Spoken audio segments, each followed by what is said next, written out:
있는데 보통 때는 하지 않는데 네. 이걸 계속 반복해서 하는 거예요. 예. 이렇게 하면 학교에서 이제 수업 시간 옆에 친구일 수도 있고 네네. 그리고 치아가 또 손상이 올 수 있기 때문에 네. 아주 좀 많이 불편할 수도 있습니다.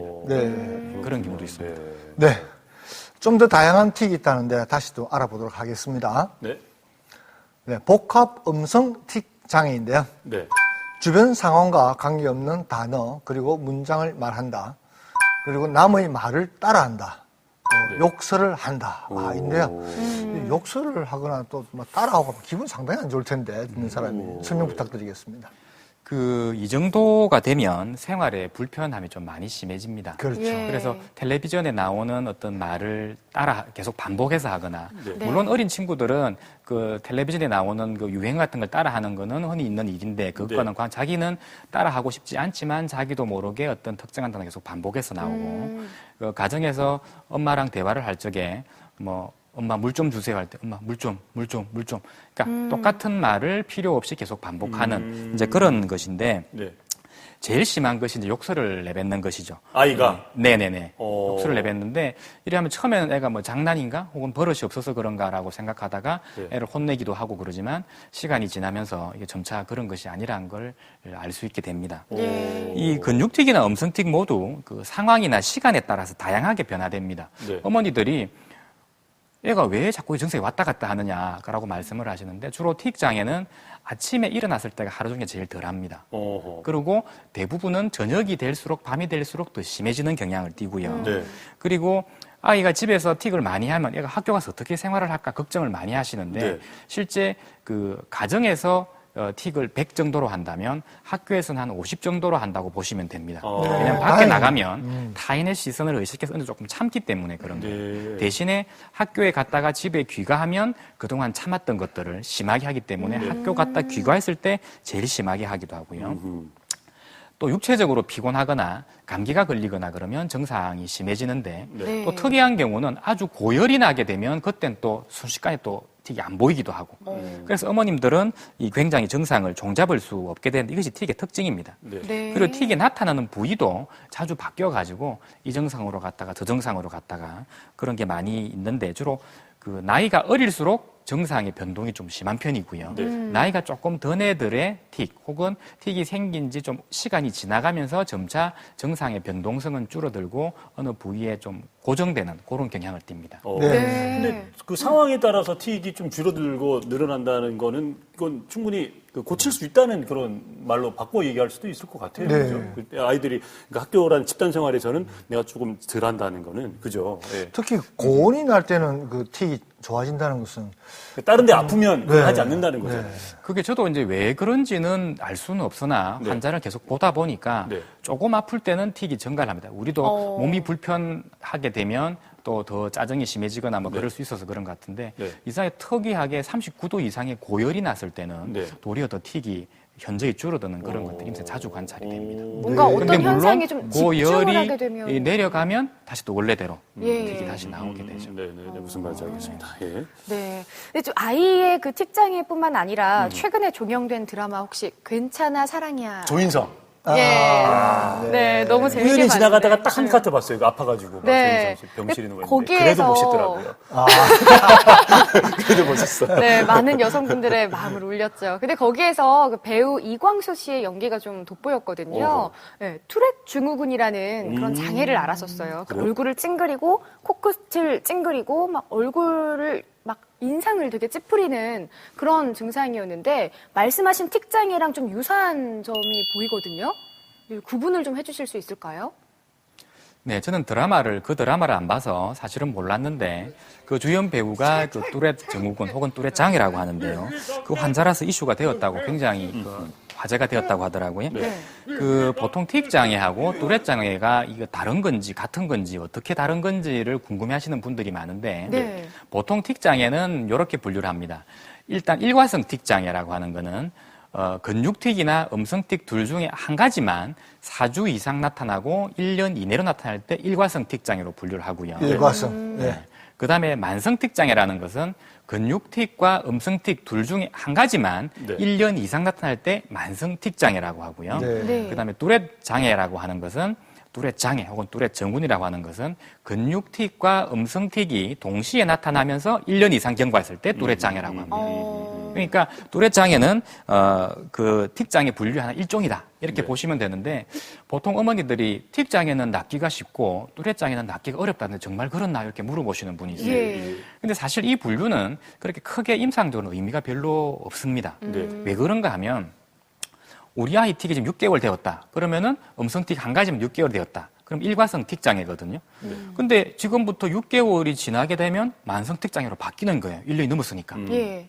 그렇게 되는 거고 뚜렛장애, 음성틱과 근육틱을 같이 하는 뚜렛장애라고 하더라도 증상이 가벼운 뚜렛장애와 근육틱 한 가지만 1년 이상 한 만성틱장애인데 증상이 심하다 그러면 만성틱장애가 더 어려울 수 있거든요. 네. 그래서 뚜렛장애는 뭐 잘 낫지 않고 만성장애 차라리 낫다 그런 거는 전혀 근거가 없고 단지 이제 증상의 강도라든지 이 알았던 기간 이런 것들이 더 중요하다 이렇게 생각하시면 되겠습니다. 그러면은 아이들의 틱은 좀 이제 발견을 이제 부모가 하고 특히나 또 이제 고칠 수 있는 시간적 여유도 있을 뿐더러 어떤 관심이 필요하겠지만 어른들 틱 하는 경우가 있잖아요. 근데 네네. 어른들이 이제 성인들이 틱을 하게 되면 사회생활하는데 사실 좀 이게 그럼요. 어려워요. 큰 군대생활 할 장애가 수 있죠. 있겠어요? 그럼요. 못하죠. 못하죠. 그런 어려울 게 것 되게 좀 치명적인 그런 약점이 될 수 있는데 이게 그 어른들 틱은 성인에서 갑자기 나올 수 있는 거예요? 아니면 어린 아이들이 쭉 이렇게 어른까지 성인까지 이렇게 지속되는 겁니까? 보통 부모님들이 궁금해 하시는 내용인데요. 이 틱이 성인이 되어서도 발생할 수 있느냐. 네. 성인이 되어서 틱이 발생하는 경우는 극히 드뭅니다. 아하. 그러니까 대부분의 성인 틱은 어렸을 때의 소아 틱이 낫지 않고 성인까지 연결되었다라고 보시면 됩니다. 네. 대체로 틱은 나이가 들수록 그 증상이 감소하는 특징을 가지고 있습니다. 예. 그래서 옛날에 그 어떤 연구에 의하면 그 30 법칙이라고 해서 네. 소아틱 환자의 30 정도는 성인이 되면 증상이 완전히 사라지고 예. 30 정도는 성인기까지 증상이 지속되지만 증상이 가벼워서 생활에 별로 지장을 주지 않고 네. 약 30 정도만 성인기까지 증상이 그 틱 증상으로 불편을 겪는다는 그런 외국의 보고도 있습니다만 네. 최근 몇 년 동안의 경과를 보면 틱을 앓는 기간이 점점 더 늘어나서 성인기까지도 연결되는 비율이 점점 더 늘고 있습니다. 최근의 현실은. 그렇다면은 역시 좀 그곳에 스트레스가 작용해서 그렇겠죠. 그런 걸까요? 아니면 다른 특별한 이유가 있는 걸까요? 근데 아까 보통 왜 아침에는 괜찮고 저녁 되면 심해진다 그러니까. 네. 그러니까 그 스트레스하고도 상관이 있을 것 같은데요. 스트레스와 상관없는 질병이 없기는 하지만 맞아. 예, 뭐 보통 부모님들은 스트레스를 틱의 원인으로 알고 계시는 분들이 대부분입니다, 사실. 네. 예. 그런데 실제로 스트레스는 틱을 마지막으로 건드리는 방아쇠, 마지막에만 역할을 합니다. 마지막에만. 그래 틱의 원인은 그것보다 더 근본적인 것에 있는데요. 간단하게 말씀드리면 요새 스트레스 없는 애들이 있을까요? 없죠? 네. 그리고 뭐 똑같이 공부하는데 네. 어떤 애는 틱을 하고 네. 어떤 애는 또 틱도 안 하죠. 네. 이제 그렇다면 이제 과연 틱이 생긴 아이는 그런 공부를 하면 안 되는 겁니까? 그건 아니고요. 네. 갑자기 질문하셔서 제가 약간 당황했었습니다. 틱 치료하고 공부 열심히 하면 됩니다. 예. 공부 아무리 해도 틱 안 생깁니다. 네. 아이들이 틱을 하는 거는 보통 하게 되면 부모님들이 제일 먼저 하시는 게 학원을 줄이고 애랑 많이 놀아주는 겁니다. 네. 네. 그렇게 하고죠. 네. 학원 공부 좀 줄이고 공부하지 마 이렇게. 그런데 물론 그렇게 해서 틱이 좋아지는 경우도 많습니다만은 학원을 하나도 안 보내는데도 틱을 하는 애도 많습니다. 네.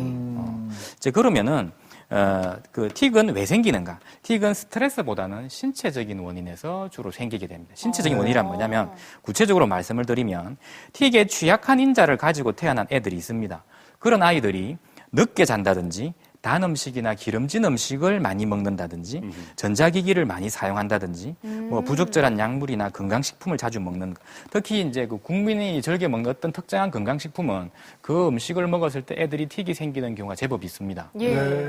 물론 이제 그 건강식품을 먹으면 애가 식욕도 증가하고 감기도 안 걸리고 하니까 잘 즐겨 먹이긴 하는데 그러면서 틱이 좀 늘어나는 조사를 항상 그 해보거든요. 건강식품을 이렇게 얘기하면 다 아시는 건가요? 네네. 그렇게, 예, 물론 예. 이제 그걸 먹었다고 틱이 다 생기는 건 아니고, 그렇겠죠. 예. 그런 인자가 있는 아이들한테 부적절하게 안 맞는 아이들한테 먹었을 때 이제 그렇게 생기는데, 그것 이외에도 지나치게 뭐 조기교육을 너무 일찍부터 네. 예. 시킨다든지, 이제 이러한 것들은 그 원래 양기가 좀 그 과잉 항진되어 있는 아이의 뇌를 더욱더 흥분시켜가지고 네. 틱이 나타날 수 있는 그런 가능성을 더 높인다. 네. 이렇게 보시면 되겠습니다. 그럼 유전적인 신체적 요인으로 인해서 발생하는 그런 빈도수가 높다면은 예방할 수 있는 그런 방법이 있는 건 아니겠네요. 제가 방금 말씀드렸다시피 예. 어떤 인자를 가지고 태어났다고 하더라도 예. 늦게 자는 것, 단 음식이나 인스턴트 음식을 많이 먹지 않는 것, 전자기기를 많이 쓰지 않는 것, 그다음에 부적절한 건강식품을 다량 복용하지 않는 것, 네. 그리고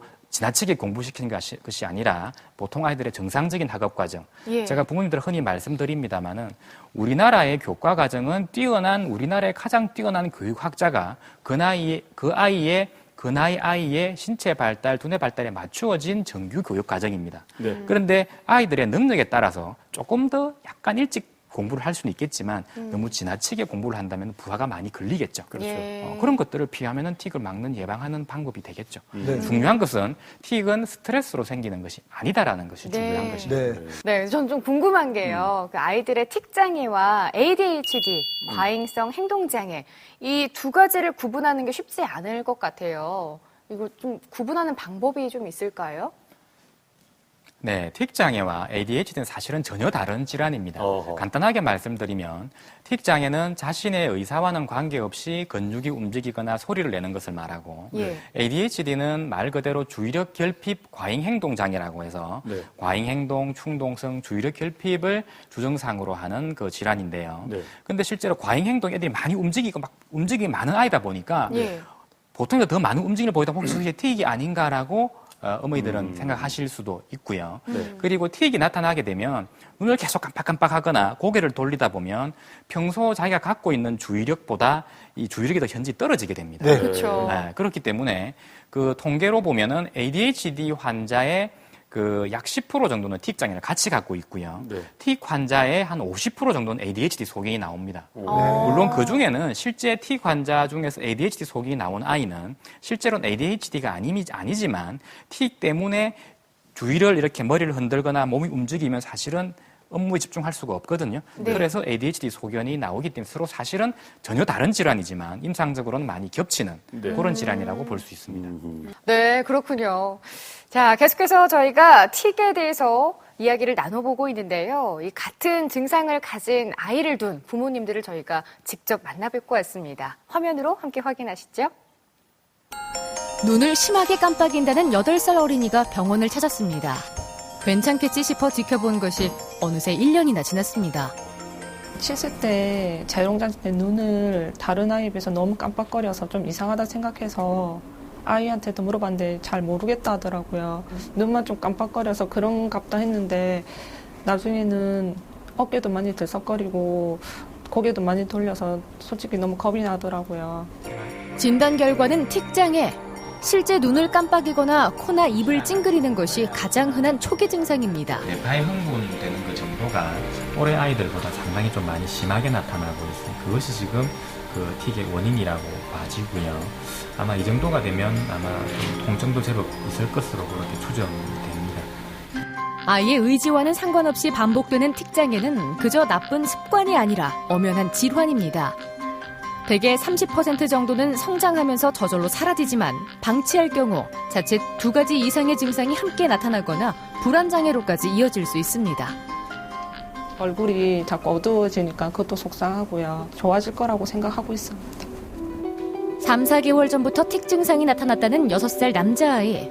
실제 틱이 가장 많이 나타나는 시기가 6살에서 8살 무렵이라고 하는데요. 올 초 봄부터 감기 치료를 하고 나서 유난히 눈을 좀 깜빡이길래 그때는 별 대수롭지 않게 생각하고 그냥 넘겼거든요. 근데 나중에 한두 달 지나고 나선가 코하고 입을 같이 찡그리기 시작하더라고요. 잘 때 혼자 자니? 뇌 불균형을 바로잡고 틱 증상을 줄여주는 침 치료가 시작됐습니다. 씩씩하게 잘 맞는 걸 보니 통증도 심하지 않은 모양인데요. 비염 치료 후에 틱 증상이 생긴 경우입니다. 보통 이렇게 비염이 있으면서 틱이 보이면 어머니들은 코 때문인지 이렇게 많이 혼동스러운 경우가 있는데 이 아이는 비염은 다 나았고 이비인후과 소견으로도 아무 이상이 없음에도 불구하고 틱 증상이 보여서 내원하게 된 케이스입니다. 여기에 한약을 이용한 약물 치료는 기본입니다. 향정신성 약물로 신경 전달 물질을 직접적으로 조절하는 대신 불안한 심리와 허약한 기질을 다스리는 처방입니다. 동그라미 나올 때만 딱 놀라이. 뿐만 아니라 틱장애 아동들의 경우 주의력 결핍 과잉 행동 장애나 불안증, 수면 장애 등을 함께 갖고 있는 경우가 많은데요. 다양한 검사와 상담을 통해 뇌파를 안정시키는 생기능 자기 조절 치료를 병행하는 이유입니다. 잠도 좀 일찍 재우고 단 음식도 좀 못 먹게 하고. 그런데 저희 아이가 내년에 학교에 입학을 하다 보니까 지금도 괜찮고 많이 나았지만 더 깨끗하게 나아서 학교에 들어갈 수 있었으면 좋겠어요. 야단치거나 다그쳐서 해결될 문제가 아닙니다. 막연히 불안해할 필요도 없습니다. 틱을 다스리고 극복하기 위한 한방 비법. 공개 클리닉 웰과 함께 알아볼까요? 네, 최근에 늘고 있는 우리 아이들 틱장에 대해서 저희가 좀 그 사례를 직접 만나봤습니다. 부모님들 네. 만나봤는데 원장님 틱 진료하신 지가 좀 오래되셨죠? 네네네. 그러면 그동안에 다양한 사례가 있을 것 같고 기억에 남는 그런 친구들도 있었을 것 같은데요. 네, 보통 근육틱과 음성틱 중에 실제로 그 틱을 하는 본인이나 부모에게 가장 더 큰 고통을 안겨주는 사실은 음성틱입니다. 그렇겠죠. 네. 음성틱인데 음성틱 중에서도 가장 좀 좋지 않은 게 욕설을 하는 그렇겠죠. 그런 네. 틱입니다. 예. 이 욕설틱을 하는 그 초등학교 4학년 여자아이가 주로 틱은 남자아이가 훨씬 더 압도적으로 많고 여자는 좀 비율이 적은데 이 여자아이가 내원한 적이 있었는데 아주 예쁘장한 아이였어요. 네. 그런데 이제 방송 중에서 직접 언급하기 곤란한 이렇게 쌍시옷이 들어가는 어허. 이제 그런 그 욕을 큰 소리로 하는 그런 틱을 하는 친구였는데 그 어디서 배웠을까요? 그거를? 근데 배운 게 아니고 자기도 틱이란 것이 자기는 그것이 나쁘다는 것을 알고 하지 않으려고 노력하지만 자기도 모르게 나오는